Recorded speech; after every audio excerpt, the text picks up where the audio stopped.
konteks pornografi itu ada 3 hukum yang keterkaitannya itu sangat-sangat erat, yaitu KUHP, Undang-Undang Pornografi, dan ITE.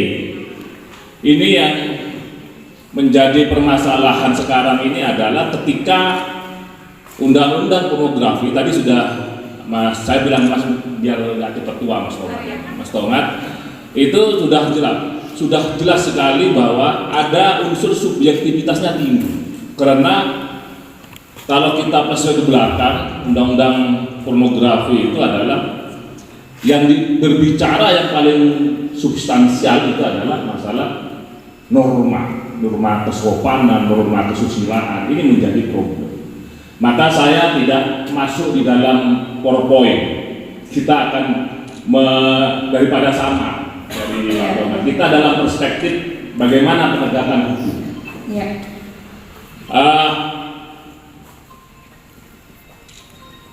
Bagaimana substansinya? Substansi maka sebenarnya kita mengupas satu persatu baik pernormaan maupun sanksi. Sanksinya bagaimana di dalam norma tersebut? Efektif apa tidak normanya? Sanksi di dalam tadi sudah dijelaskan ada sanksi pidananya, baik itu denda maupun sanksi pidana. Nah, ini yang menjadi persoalan. Norma ini kebanyakan ditafsir dalam sebuah undang-undang pornografi. Subjektivitasnya tinggi.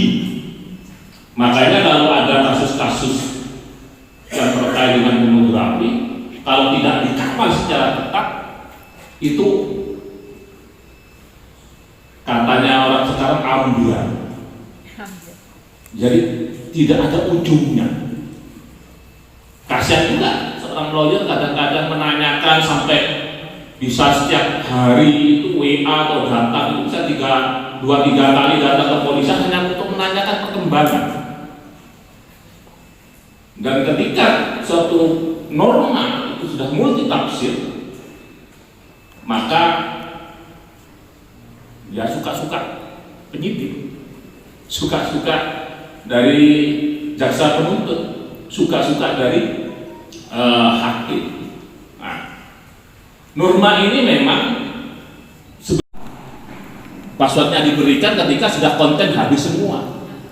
Ini menjadi problem. Nah, maka substansi hukum ini kalau kita berbicara mulai 38 ya, 310 itu masalah kesusilaan.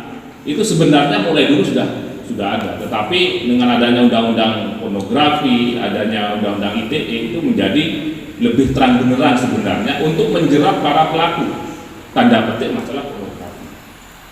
Hanya kembali lagi kena multitafsir. Akhirnya apa? Apalagi saya lihat tadi dari beberapa tayangan, dari cerita-cerita kebetulan yang menjadi pengacaranya ini yang Mas Wito itu adik saya itu, baru Ulum itu adik saya. Oh adik, oh, iya. Adik saya. Adik ketemu gede.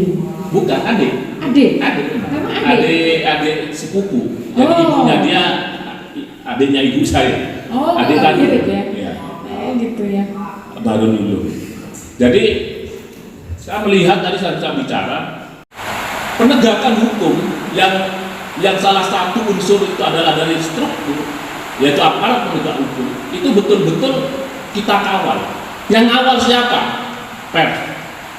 Pers adalah instrumen yang paling baik, instrumen yang sangat bagus untuk mengawal suatu proses-proses tindak pidana. Itu yang paling efektif.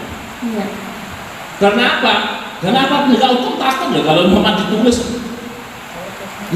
umpama ada tindak pidana yang sudah berjalan terus ditulis, wah ini ada indikasi tanda petik suap, nah, itu sudah takut. Apalagi lawyernya umpama yang senang-senang, karena lawyer juga ada senang-senang ngirim surat tinta, kirim surat ke Kapolri, ke Presiden, hanya malaikat aja yang nggak dikirim. Kalau saya jadi ya?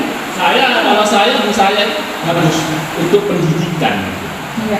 Minimal pendidikan. Kalau istilahnya senior kita dewan penasehat itu katanya itu ya enggak di atasnya goblok, ya apa istilahnya tadi itu benar itu. Goblok dan tolol ya. Goblok dan tolol. Jadi benar itu Pak, itu bahasa yang sangat bagus. Artinya bahwa konten-konten semacam itu jangan sampai menjadi sesuatu yang biasa, padahal itu dilarang. Kecuali kalau memang saya tadi jelaskan, karena itu multi tafsir, banyak penafsiran, subjektivitasnya tinggi, maka yang harus diperhatikan adalah itu pengawalan dalam suatu kasus. Pengawalan oleh pers. Ya. Oleh pers. Itu harus. Ya. Sehingga apa? Sehingga nanti semua kasus-kasus yang terkait dengan pornografi itu bisa berjalan